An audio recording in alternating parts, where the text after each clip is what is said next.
kan kayak mana nol sampah. Jadi mungkin kita dengar kayak mana nol sampah. Nol berarti kan zero ya. Tidak ada sampah berarti. Iya. Banyak orang bilang angan-angan terlalu impossible begitu, tidak masuk akal gitu bicara nol. Tetapi sebenarnya definisi nol ini bicara tentang manajemen dia sudah baik begitu. Bahwa dari mulai hulu sampai hilir ini manajemen sampah ini baik. Masyarakat tidak bertanya lagi, saya harus buang sampah di mana. Hari ini memang kita siap untuk terima namanya masukan, terima kritik. Karena itu yang akan membuat kita semakin bisa maju. Jadi puji Tuhan tahun ini juga Bupati lewat tim anggaran menyediakan sekitar 14 kontainer gratis, sayang gratis, tidak ada bayarnya, gratis, sayang gratis. Halo guys, jangan lupa subscribe channel YouTube Alex Santokan 89. Terima kasih. Ya, saya punya salam Kaimana nol sampah itu begini ya. Ini artinya nol gitu. Jadi saya kalau bilang salam Kaimana nol sampah, kita sama-sama bikin begini, bisa ya? Ya, mohon izin. Ya, salam Kaimana nol sampah. Salam. Oke, siap. Terima kasih untuk kesempatan yang diberikan untuk saya. Saya perkenalkan diri lagi, nama saya Binsar Sitangga. Saya saat ini jadi Kepala UPTD, Unit Pelaksana Teknis Daerah terkait untuk pengolahan sampah terpadu. Jadi unit ini baru dibentuk oleh pemerintah daerah bulan Mei tahun 2021. Jadi kalau secara umur mungkin masih belum sampai 1 tahun. Karena nanti tanggal 23 baru 1 tahun. Ya, tapi sudah hampir 1 tahun. Jadi unit ini diharapkan bisa mempercepat penanggulangan sampah di Kabupaten Kaimana, khususnya kota. Jadi Bapak Ibu, saya menyampaikan bahwa tugas kami sebenarnya masih terpecah-pecah masalah sampah ini. Semua belum dikelola oleh UPTD. Masih ada di kelurahan, masih ada di RT, terus masih ada di Dinas PU. Jadi memang pekerjaan-pekerjaan ini masih kelihatannya perlu koordinasi yang baik. Jadi ketika orang bilang, wah sampah di jalan-jalan itu masih berantakan, itu tugasnya UPTD ya. Mungkin banyak orang yang tidak tahu bahwa itu tugas dari kelurahan. Kelurahan kita Kaimana ada 2 kelurahan yang dibawahi RT-RT. Nah itu ada anggaran 100 juta per RT itu. Tujuannya membentuk tim kebersihan di setiap RT untuk mengatasi itu. Jadi itu bukan tupoksi kami atau tugas kami.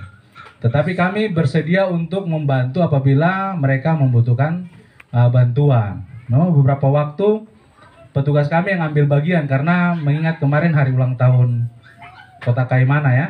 Jadi kita wajib untuk mendukung itu. Apalagi memang katanya RT-RT ini juga masih ada bongkar pasang, jadi memang belum selesai begitu. Jadi itu kami yang kendalikan itu kelurahan.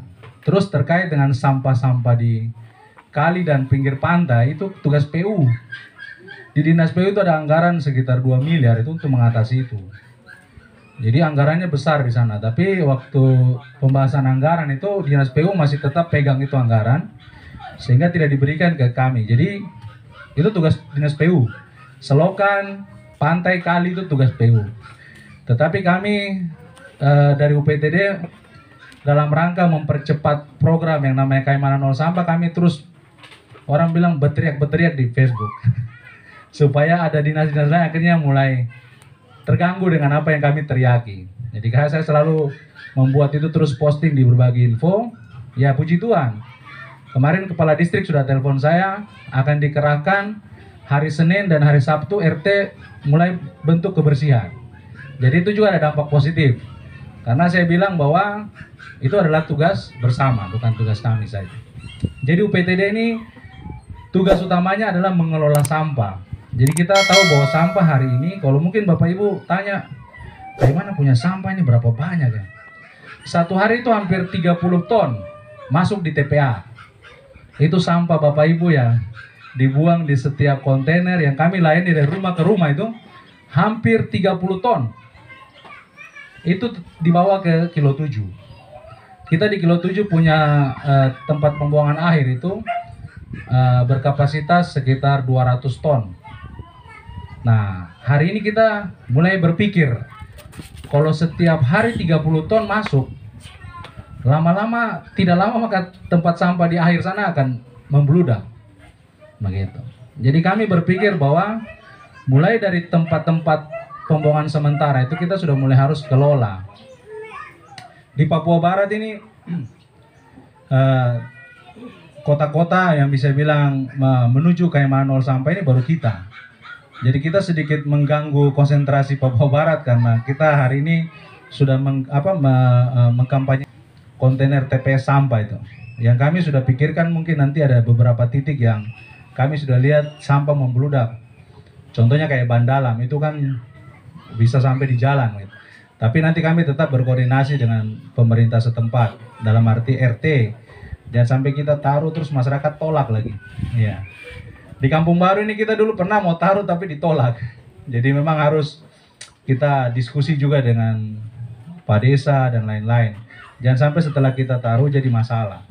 Mungkin dulu-dulu manajemen sampah sebelum ada UPTD ini mungkin cukup dibilang, ya saya tidak apa tapi cukup buruk lah. Dalam arti sampah sampai berulat-ulat begitu. Tetapi kami hari ini mencoba untuk setiap hari harus angkut. Setiap hari harus angkut. Nah itu yang memang sedikit banyak kendaraan kami juga kendaraan tua-tua yang menjadi peninggalan begitu. Jadi kalau orang tua dipaksa lari maraton juga agak kena mati ya. Kadang sekitar berapa meter harus di air. Nah itu kendala-kendala di lapangan yang saya hari ini hadapi.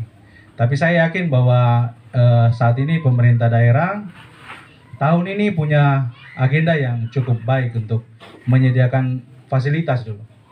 Paling tidak ada orang yang berteriak bahwa sampah mau buang di mana. Kalau saat ini memang masih bisa berteriak itu. Karena memang tempat sampah TPS kita itu hanya ada di 7 titik.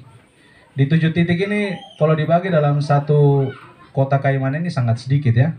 Tapi kalau besok ada 14 kontainer lagi datang, berarti kita sudah bawa ada 7 tambah 14 berarti sekitar 21 ya, 21 titik. Mudah-mudahan sudah bisa mengurangi jangkauan masyarakat untuk membuang sampah. Ya mungkin hari ini saya bangga dengan kerukunan ini. Mungkin baru sekali ini saya diundang di kerukunan untuk membicarakan sampah. Ya.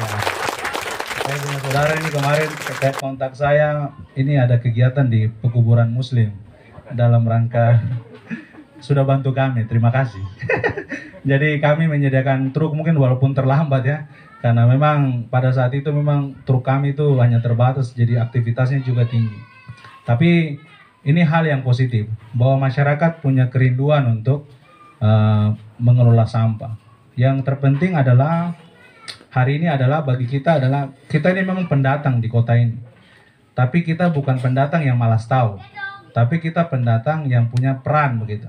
Saya berpikir bahwa kalau saya ini termasuk lahir besar di sini. Jadi saya juga cukup merasakan bahwa banyak orang bilang tidak mungkin Kayman ini bisa bersih. Saya bilang tidak ada yang tidak mungkin kalau kita sepakat ya. Nah, jadi memang hari ini dari Bapak Ibu warga Ikatan Kerukunan Lama Holot ini, mari mulai mempengaruhi 4 komunitas yang tadi yang di bawah Flabomora itu, supaya mereka juga punya keinginan untuk melakukan hal-hal yang bersifat positif. Ini hal yang positif sekali. Memang terkait dengan sampah plastik, saya kemarin kegiatan di Jayapura. Ini sedikit cerita saja. Kebetulan produsen Danen itu, yang Aqua ini, mereka mau buat pusat daur ulang di Papua dan Papua Barat. Dan saya termasuk yang mempresentasikan Kayman nol sampah. Jadi saudara berdoa kalau memang besok sudah ada pusat daur ulang limbah sampah plastik, ini paling tidak kita sudah punya satu untuk Papua dan Papua Barat di Kayman begitu.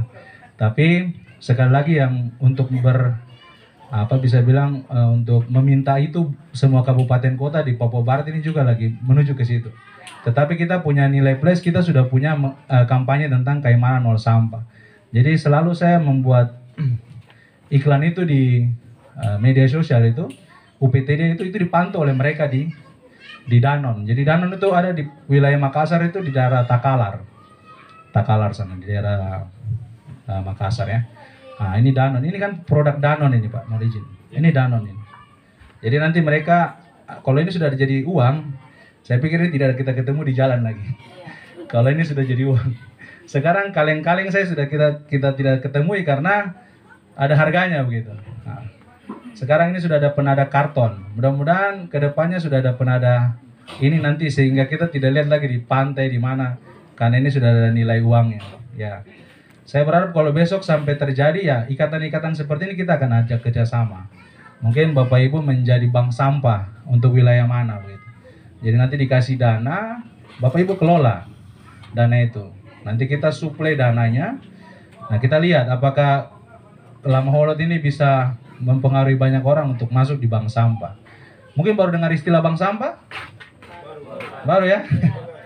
Bank sampah ini bukan temannya Bang Toib. Iya, bank sampah ini adalah sistem jual beli terjadi. Jadi bank sampah ini program nasional. Jadi bank sampah ini di teman saya di Sorong, mereka sudah buat bank sampah. Jadi mereka mempengaruhi beberapa komunitas-komunitas yang bisa menjadi bank sampah. Jadi mereka dikasih anggaran itu kalau di Sorong itu uji coba 30 juta per tahun. Nah itu dikelola. Nanti dilaporkan ke kami menguntungkan tidak untuk komunitas itu. Jadi nanti 30 juta itu mereka beli, terus pemerintah daerah tampung yang lewat pusat daur ulang tadi. Jadi harga itu tidak langsung masuk ke pusat daur ulang tapi lewat bank sampah. Bank sampah jual ke pusat daur ulang lebih mahal, nah uang itu nanti bisa kembali membiayai teman-teman yang tadi bekerja di sana. Mungkin yang pengangkutan. Nah, fasilitas kita sediakan dari UPTD, baik truk roda 3, gerobak apa gitu. Nah, mungkin juga nanti pelan-pelan kalau di Sorong itu dikasih juga dengan BBM-nya. Bahkan petugasnya digaji. Nah, itu kita akan coba nanti hal-hal itu ke depan. Jadi barang ini masih orang bilang masih embrio sekali, masih kecil, tapi kalau masyarakat semua sepakat, kita semua semangat, maka pekerjaan ini menjadi ringan begitu. Iya kan? Nah, jadi bank sampah ini kita tahun 2023 ini sepertinya akan ada program itu dari pusat. Nanti Bapak Ibu dari Kerukunan Lamaholot ini kalau memang ini nanti bikin proposal ke kami bahwa memang ada komunitas ini yang akan dibentuk di titik mana. Sehingga ada tempatnya. Jadi itu harus ada tempatnya juga. Karena namanya membeli dari masyarakat kan harus ada tempatnya untuk yang taruh barangnya. Jangan sampai beli baru nanti mau taruh di mana. Jadi itu disediakan oleh komunitas. Nanti pusat daur ulang ini kita harapkan bisa segera sehingga Kaimana nol sampah ini bisa tercapai. Saya pikir kalau sampah-sampah ini sudah mulai dikelola, pasti di TPA juga lebih ringan. Bapak Ibu, sebulan atau sebulan sekali itu kita harus keruk itu, lubang itu untuk masukkan sampah. Memang sayang. Saya video kan saya kirim ke waktu kegiatan di Jayapura, mereka bilang, wah ini ada uangnya ini, kenapa dibuang-buang? Di Kaimana dibuang-buang barang ini. Ini di sana itu 12.000 1 kilo nih, plastik sampah. 12.000 1 kilo. Apalagi kalau Bapak Ibu sudah bersihkan, itu jualnya lebih mahal, itu 16.000. Jadi dibersihkan tuh maksudnya dia sudah tidak kotor kayak pecek-pecek begitu tuh. Kan sampah kan diangkat kan masih kotor. Mungkin disikat, dicuci bersih baru dijual tuh harganya lebih mahal. Jadi memang kedepannya harapan kita bisa menuju ke sana. Sehingga sampah bukan masalah tapi sampah duit gitu ya. Iya, jadi teman-teman saya di luar punya semangat itu. Sampah bukan masalah tapi sampah itu uang. Jadi di sana itu sampah-sampah nasi-nasi sisa itu juga dibikin jadi itu sejenis untuk makanan ikan dan lain-lain itu. Apa namanya itu saya lupa namanya itu, ada yang mereka sebut itu. Mereka bikin di dalam kayak ruangan yang pakai kayak kelambu gitu. Itu lalat-lalatnya itu dikasih makan ikan nanti. Dibikin campuran. Jadi memang di Kaimana yang belum mengelola sampai ke sana. Jadi harapan saya mudah-mudahan saya lihat sini banyak rekan-rekan yang muda-muda ya. Jadi rekan-rekan yang muda mulai sekarang belajar dari diri sendiri juga. Kadang kita kalau rame-rame suka namanya kerja sampah. Tapi kalau sendiri-sendiri kita juga yang buang sampah tak karuang. Jadi kan begitu, kadang-kadang ada konsepnya begitu. Pas rame-rame kelihatan, wah kita ini pekerja sampah memang. Saya punya petugas itu saya suruh angkat. Saya lihat dia buang sembarang, saya berangkat. Saya suruh push up di depan saya. Karena itu bagian daripada komitmen gitu. Nah, jadi kadang-kadang kita kan merokok toh. Nah, kita membuang sembarang, saya kan tidak ada yang lihat juga. Tidak ada yang tegur begitu. Tapi saya pikir mulai hari ini khususnya ya Ikatan Lamaholot ini harus punya ini bahwa sampah itu tidak boleh kita buang sembarangan. Saya jujur, saya tinggal di kota. Di kota itu tidak ada kontainer sampah. Saya harus bawa ke JK situ. Saya ketua kepala UPTD, saya bawa ke JK. Dia kan bilang, ini kami harus ada yang kemarin komen katanya kalau bisa tempat sampah itu ada di dekat penjual ikan di air merah itu. Padahal saya bilang 5 langkah dari rumah tuh. Penjual ikan itu dengan kontainer di sampingnya itu tidak jauh gitu. Dia bisa bawa datang ke situ, masa saya harus datangkan petugas sampah lain untuk atasi di situ kan? Tidak mungkin. Jadi memang kesadaran ini masih kurang. Kita berharap lewat kerukunan yang seperti ini, Bapak Ibu juga, memang kita budaya ini sudah berubah. Toh? Budaya dulu-dulu tuh kan kalau ada acara-acara begini biasanya bikin teh, kopi toh. Tapi sekarang lebih mudah menyediakan yang begini. Iya toh, mudahnya kan tak masak toh, tinggal kasih jadi. Tapi ini juga yang jadi persoalan nih, jadi sampah begitu. Nah itu yang jadi. Tapi tidak apa-apa kalau kedepannya kita bisa kelola dia. Saya berharap kalau memang nanti teman-teman dari Ikatan Lama Olot ini punya anak-anak muda ya. Kalau pemudanya punya komunitas lagi, bikin komunitas untuk pengelolaan sampah, mungkin bisa dikasih proposal ke kami, nanti kami pelajari. Kira-kira ini seperti apa. Nah, mungkin seperti itu yang mungkin saya bisa sampaikan untuk perkenalan kita. Terima kasih. Ada pertanyaan? Oke, baik. Terima kasih banyak Pak Binsar atas materinya. Ada di pengenalan soal UPTD. Belum maksimalnya UPTD berjalan karena ini tadi sudah disampaikan oleh Pak Binsar. Berikutnya lagi dengan tadi kesadaran soal pengelolaan sampah masyarakat ini masih sangat kurang.